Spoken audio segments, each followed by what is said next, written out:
All right, so get ready, because we're going deep into Cthulhu Mythos magic today. Oh, You guys have given us some really incredible material to work with, absolutely. including selections from Phil Hine's The Pseudonomicon. Great book. I have to say, just skimming through it, this isn't your typical, Right. light and love kind of magic system. No, not at all. Yeah. It's really not. What's so interesting about Cthulhu Mythos magic is that it really flips the script on how we usually think about magic. Yeah. Instead of looking for control and order, it embraces chaos and the power of the cosmos. Okay, so let's unpack that a bit. Yeah. We know that the Cthulhu Mythos is filled with these ancient, powerful entities that are pretty much beyond human comprehension. Right. But how does that translate into a system of magic? What makes it different from other traditions? Well, think about traditional magic. It often involves banishing rituals, warding off negative energies, and maintaining a sense of control. Yeah. Cthulhu Mythos magic, on the other hand, asks, why banish the very forces you're trying to connect with? That's a really good point. It's like trying to learn to surf while avoiding the ocean. Right. You're not going to get very far. Exactly. It's about confronting those fears, those primal instincts that we often try to suppress. Yeah. Hine refers to this as becoming the beast, a process of integrating our shadow selves. You know, I was really struck by that description of the 3 stages: fear the beast, feel the beast, feed the beast. Yeah. It's like a roadmap for confronting your inner demons and harnessing that raw power. Yeah, and that power can be transformative, but it can also be incredibly unsettling. Right. Remember that anecdote in the Pseudonomicon where Hine describes feeling Cthulhu's presence in the forest? It wasn't exactly peaceful. Oh, yeah. It was Yeah. almost like the landscape itself was just saturated with this oppressive ancient energy. Right. It really highlights the immersive nature of Cthulhu Mythos magic. Yeah. It's not just about performing rituals in a controlled environment. No. It's about engaging with the raw, untamed forces of the universe. Exactly. Yeah. Speaking of rituals, that's another area where Cthulhu Mythos magic diverges from traditional practices. Okay. It emphasizes magical events over rigid rituals, embracing spontaneity and the unpredictable nature of the cosmos. And he makes a really fascinating distinction between immediate closure and long-term closure after a magical event. Mm-hmm. It's almost like the magic lingers. It continues to work on you long after the ritual is over. Yeah, this resonates with my own experience. It's not about simply ending a ritual with a banishing. It's about integrating the experience, processing those powerful energies, and allowing them to shape your understanding of yourself and the world. So it's less about controlling the magic and more about riding the waves, so to speak. Precisely. It's Yes. about surrendering to the chaotic current, trusting that it will carry you to where you need to be, even if the journey is a bit terrifying. Which brings us to another fascinating theme of the Pseudonomicon transformation. Yes. And we're not just talking about subtle shifts in perspective. We're talking about embracing the monstrous, the aspects of ourselves that society often deems unacceptable. Hine connects this to the idea of the outsider, the individual who challenges societal norms and embraces what's considered alien or unnatural. He calls it antinomianism, going against the grain, questioning everything. It's like shedding those layers of conditioning that prevent us from experiencing our true nature, even if that nature is a bit, monstrous. Yeah. But how do we even begin to embrace those parts of ourselves? Well, Hine offers a rather extreme example in the Pseudonomicon, the Ghoul's Feast. Right. It's a ritual that involves offering yourself to the ghouls, confronting your deepest fears and taboos in a very visceral way. I have to admit that one made me squirm a little. Yeah. But I think it speaks to a deeper truth about this system of magic. It's not about staying safe and comfortable. No. It's about pushing those boundaries, confronting those shadow selves, and emerging transformed. It's about recognizing that the monstrous, the other, isn't something to be feared and banished. It's a source of power, of insight, of a deeper understanding of ourselves and the universe. So how do the great old ones themselves fit into this? Right. We've talked about their chaotic nature, Mm-hmm. but how are they understood and worked with in Cthulhu Mythos magic? That's where things get really interesting. Remember, the great old ones aren't seen as benevolent deities or even as distinct entities in the traditional sense. So we're not talking about praying to Cthulhu for good luck in the lottery. Not exactly. Think of them more as facets of a single, ever-changing chaotic force, a force that permeates all of reality. Hine uses a great analogy in the book. He compares them to a fractal. That makes sense. Each entity is like a unique pattern within a larger, infinitely complex structure. Mm-hmm. So working with them is less about worship and more about tapping into that specific aspect of the cosmic current. Precisely. For example, Cthulhu is often associated with dreams and the subconscious. So in Cthulhu Mythos, magic dream work becomes a powerful tool for exploring the hidden depths of your own psyche and connecting with that raw primal energy. That reminds me of the Cthulhu pathworking ritual he describes. Yeah. It's like using the image of Cthulhu's sunken city Arlaia as a focal point to send your desires out into the universe, Yeah. almost like a psychic beacon. It's a fascinating technique, and it really highlights the importance of visualization and focused intention in Cthulhu Mythos magic. But it's not just about passively visualizing, it's about actively engaging with those energies, using techniques like breathwork to amplify your will and propel it into the depths of Cthulhu's dream realm. You know, it's interesting how many of the techniques in Cthulhu Mythos magic seem to be about breaking down barriers, both internal and external. Yeah. Like we've talked about dream work. But Hine also mentions things like astral projection and even using sigils to influence the dream realm. And that's just one example. He also talks about the importance of specific locations and landscapes, what he calls dark zones. These are places where the veil between worlds is thin, where the energy of the great old ones is more palpable. So like those places that just give you the creeps for no apparent reason. Right. I always thought there was something to that feeling. Exactly. It's not just about the physical location, but the atmosphere, the feeling a place evokes. Think ancient ruins, desolate forests, abandoned asylums. Those places that seem to hum with an unsettling energy. Cthulhu Mythos magicians believe those places can be gateways to the realm of the great old ones. But it's not about conquering or controlling those places, right? It's about approaching them with respect, with a sense of awe, and allowing yourself to be open to whatever experiences might arise. Yes, it's about understanding that you're stepping into something much larger than yourself, something ancient and powerful. It's a humbling experience. Hine takes this idea of gateways even further. He talks about mirrors, artwork, even certain states of consciousness acting as portals to these other realms. And that's where things get really interesting, because it suggests that anything can become a gateway if you approach it with the right mindset. And that mindset is crucial in Cthulhu Mythos magic.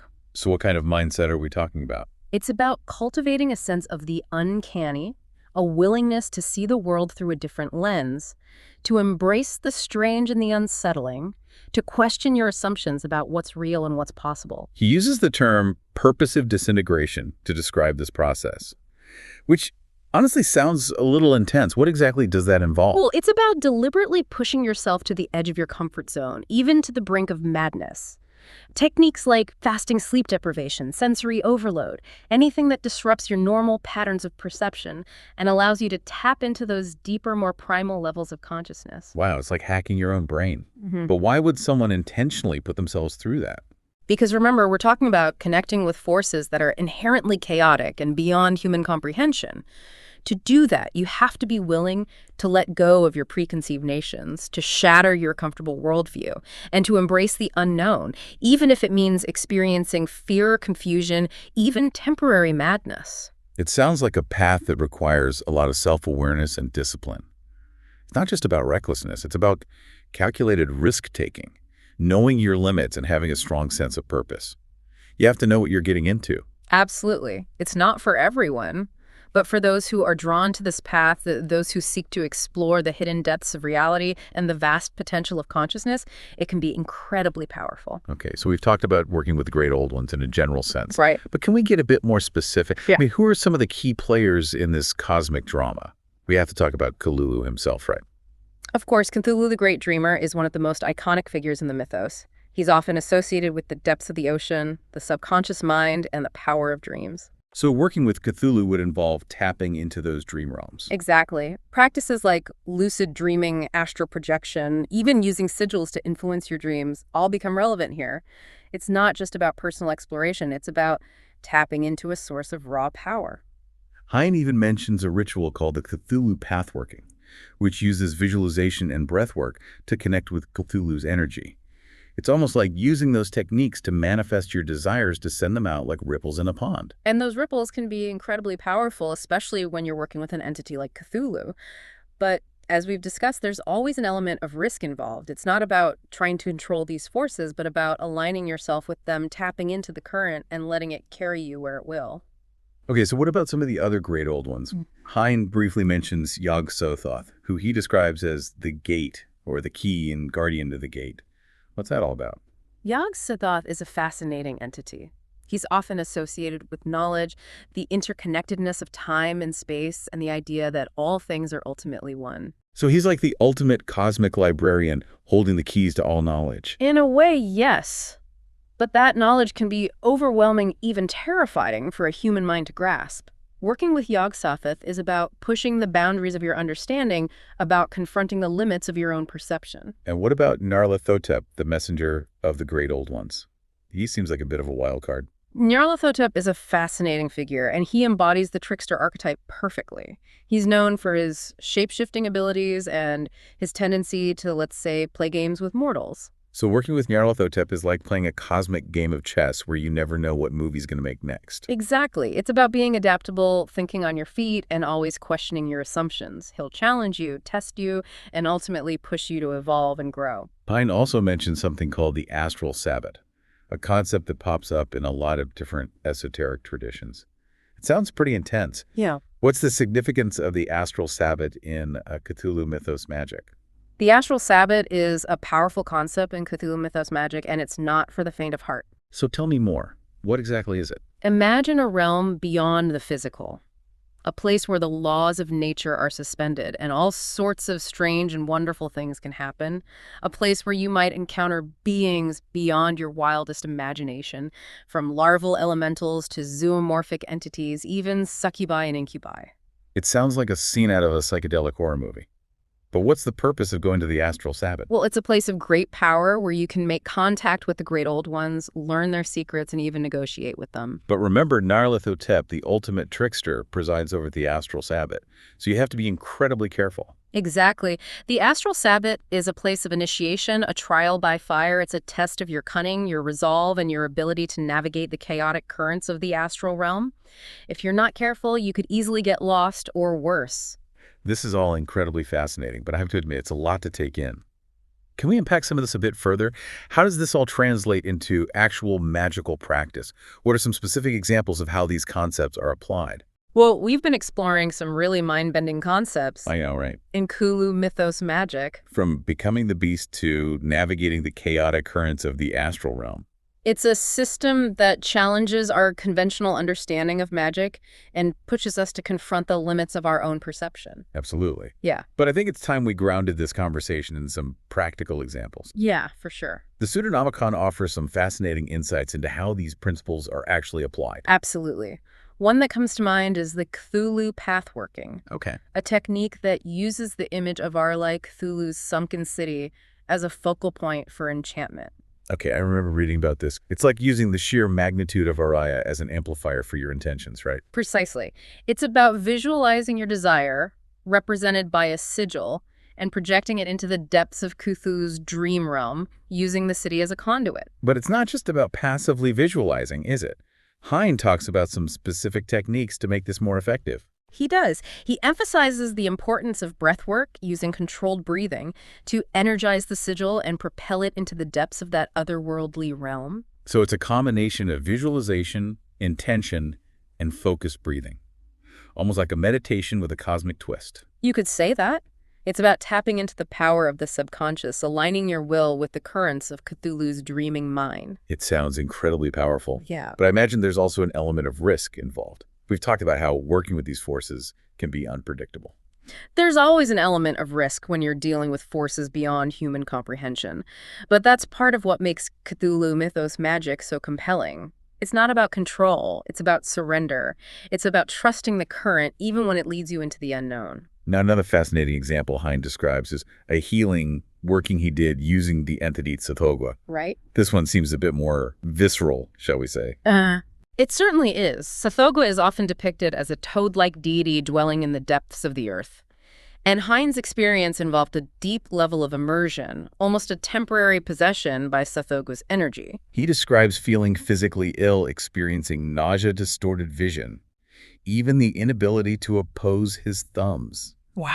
It sounds incredibly It intense. was. He describes it as a necessary part of the process, allowing Sathoga's energy to flow through him and work its magic. And the purpose of all this was to heal a friend, right?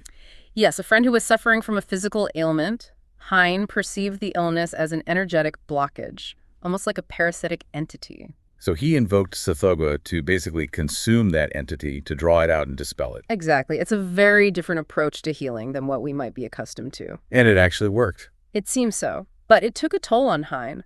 He describes experiencing severe stomach cramps and vomiting for days afterward. That just goes to show the potential power of Cthulhu Mythos magic, but also the sacrifices that might be required. It's Yeah. not a path for the faint of heart. It's not. It demands a willingness to push your boundaries, to confront your fears, and to embrace the unknown, even when it's uncomfortable, even when it hurts. So let's bring this back to our listener. For someone who is intrigued by this system, where do they even begin? That's the beauty of it. There's no one right way to start. It's about exploration, experimentation, and pushing your own boundaries. I think immersing yourself in the world of the Cthulhu Mythos is a great starting point. Read Lovecraft's stories, explore the works of other writers and magicians who've been inspired by his work. And don't neglect the power of your own dreams. Keep a dream journal, practice techniques like lucid dreaming, and explore the symbolism that emerges from your subconscious. Pay attention to those dark zones we talked about. Seek out those places that make the hairs on the back of your neck stand up. Spend time in nature, connect with the raw energy of the earth. And above all, cultivate that sense of the uncanny. Question your assumptions, challenge your perceptions, and be open to the unexpected. Cthulhu Mythos magic isn't about control. It's about surrender. It's about letting go of the illusion of safety and embracing the chaotic beauty of the cosmos. It's about recognizing that the darkness, the monstrous, the other, isn't something to be feared and banished. It's a part of us, a part of the universe, and it holds the potential for profound transformation. That's such a powerful thought. Yeah. It's not about denying the darkness, but about integrating it, understanding it, and using it as a catalyst for growth. Exactly. As Nietzsche said, if you gaze long into the abyss gazes also into you. Cthulhu Mythos magic invites us to gaze into that abyss, not with fear, but with curiosity, with courage, and with a willingness to be transformed by what we find there. That's a perfect note to end on. Thank you so much for guiding us through this deep dive into the fascinating and often unsettling world of Cthulhu Mythos magic. It's been my pleasure. Remember, the journey is just beginning. Keep exploring, keep questioning, and keep pushing the boundaries of what you believe is possible. And to our listeners, thank you for joining us on the deep dive. We'll see you next time, ready to explore another uncharted corner of the universe.